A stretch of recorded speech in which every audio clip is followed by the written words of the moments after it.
Wanangu sikilizeni, au sio? Nasemaga Mboi kila siku natusema au tupi mchongo wala tupi nini, au sio?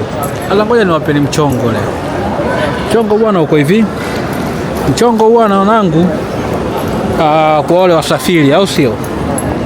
Bwana, katika kupekua leo bwana, sijui kama watu wengi mnajua Sezane, ila mimi nilichokiona leo labda kwangu mimi kawa ni kigeni.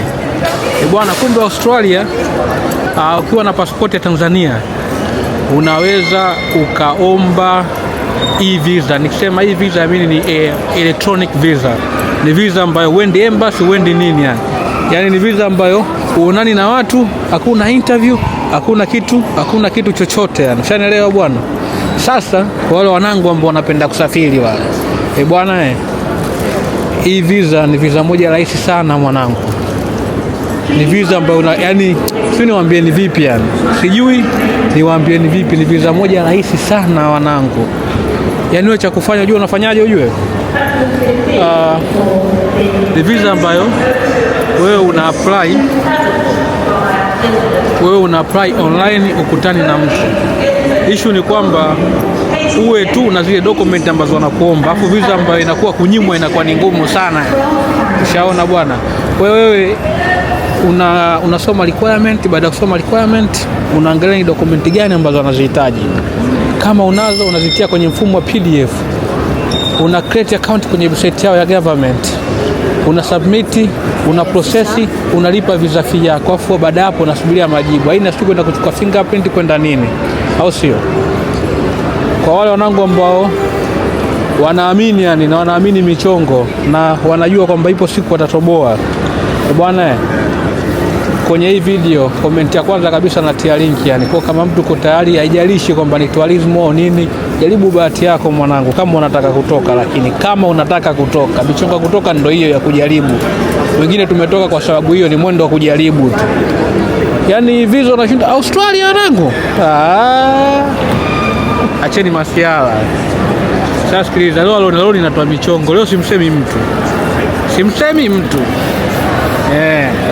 Haya, michongo ndo hiyo. Bwana, nataka michongo ndo hiyo. Sasa wanangu, michongo ndo hiyo sasa mwanangu. Hii visa ndo mchongo Australia. Kwa kila sehemu unakaa unajaribu bahati yako yani. Ushanielewa? Kujaribu bahati ni kitu muhimu mwanangu. Ulaya ni Ulaya tu. Ulaya ni Ulaya. Alafu Ulaya ujue siku zote wanangu ni kujaribu bahati. Michongo kama hiyo, unapata opportunity kama hiyo, mzee chekecha, ongeza akili, jua unafanya nini, and then unafanya application. Usiogope kuspendi visa fees sijui ya $100, $200. Oe bwana, ukifanikiwa hizo zinarudi na zina mafanikio yake wanangu, au sio? Na mafanikio yake. Mimi nawapa hope wala kujielewa, nadhani watajaribu. Tatia linki hapo wanangu. Usitumie agent, usitumie nini, maana ukitumia agent utapigwa. Tafuta dokumenti zako. Kama dokumenti unafanya michongo, tafuta dokumenti zako ambazo unaziomba pale. Alafu vile angalia kategoria ya visa ambayo unaitaka, lakini visiting visa ndio visa rahisi sana kupata. Ushaona bwana, unatia dokumenti zako, unatia kwenye mfumo wa PDF, unakaa mwenyewe magetoni, una submit, una process, unasubiria.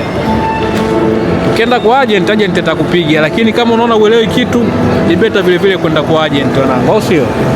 Imeisha hiyo. Wale wanangu wa matentini leo mimi nawasalimia tu bwana. Sina taarifa zenu mpya, lakini nikipata taarifa zenu mpya nao nitawaambia. Haina noma wanangu. Kwa michongo ndio hiyo mwanangu. Hicho ni kujaribu, au sio? Mimi natoa linki jamani. Simsaidii mtu kufanya application. Mimi natoa linki. Maana unaweza kufanya ukaona wasaidia watu kaambiwa tapeli sio nini. Mimi ninachotoa ni linki tu. Linki mimi nakutumia, ka apply mwenyewe. Kama una ndugu yako anajua Kiingereza, mwambie akusaidie. Kama unamwamini agent wako, mpelekee hiyo linki. Bwana, na mchongo huu nataka ni apply fulani, atakusaidia. Lakini ni hii visa. Hii visa unakaa mwenyewe una apply. Auendi embassy, auendi wapi. Najua watu mtashinda kushangaa, bwana visa gani? Bwana, electronic visa hiyo. Nimemaliza. Australia wanangu, mchongo. Haya, tulieni. Nifanye maisha yangu.